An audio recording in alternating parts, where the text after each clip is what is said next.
Bismillahirrahmanirrahim. Assalamualaikum warahmatullahi wabarakatuh.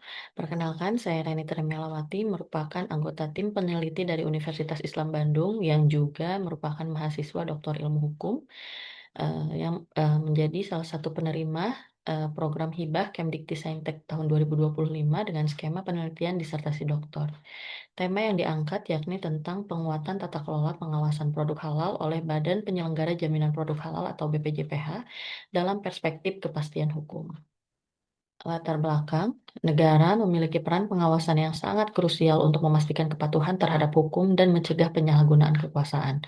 Undang-Undang Dasar 1945 Pasal 29 Ayat 2 mengamanatkan negara menjamin kemerdekaan tiap penduduk untuk memeluk agamanya masing-masing dan untuk beribadah menurut agama dan kepercayaannya. Dalam hal ini, negara membentuk Undang-Undang Nomor 33 Tahun 2014 tentang Jaminan Produk Halal untuk memberikan perlindungan dan jaminan tentang kehalalan produk yang dikonsumsi dan digunakan masyarakat. Indonesia sebagai negara dengan mayoritas penduduk muslim kurang lebih 85% memiliki urgensi tinggi dalam menjamin kehalalan produk. Kasus pencabutan sertifikat halal seperti roti Oko memperlihatkan lemahnya kepatuhan pelaku usaha dan pentingnya penguatan peran lembaga pengawasan. Selanjutnya, tujuan dari penelitian ini yang pertama menjelaskan bentuk tata kelola pengawasan produk halal oleh BPJPH saat ini dalam perspektif hukum positif Indonesia. Kedua, menjelaskan kendala normatif dan implementatif yang menghambat efektivitas pengawasan halal oleh BPJPH. Yang ketiga, menemukan model penguatan tata kelola pengawasan produk halal yang ideal dalam perspektif kepastian hukum. Selanjutnya, kebaruan dari penelitian ini yang pertama konsistensi tematik, fokus pada hukum publik Islam, hukum administrasi, dan kepastian hukum. Yang kedua, pendekatan interdisipliner, hukum, filsafat, administrasi negara, dan nilai-nilai Islam. Yang ketiga, kebaruan berkelanjutan dari teori, evaluasi, hingga rekonstruksi dan integrasi sistem hukum nasional. Yang keempat, kontribusi praktis berupa polis brief menghasilkan luaran yang bisa langsung diadopsi oleh BPJPH.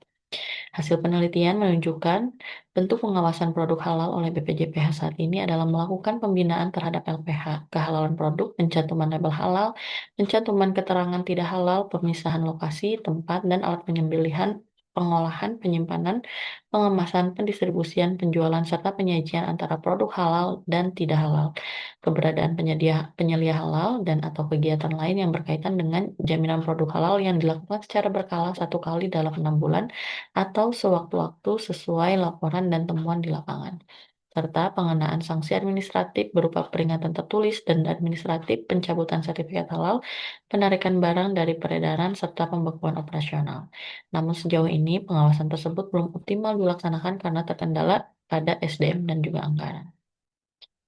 Selanjutnya, adapun kendala normatif dan implementatif yang menghambat efektivitas pengawasan halal oleh BPJPH, diantaranya yang pertama, kendala regulasi dan standar operasional yang belum optimal, sinkronasi regulasi teknis antara BPJPH, LPH, dan LP3H, termasuk tumpang tindih kewenangan.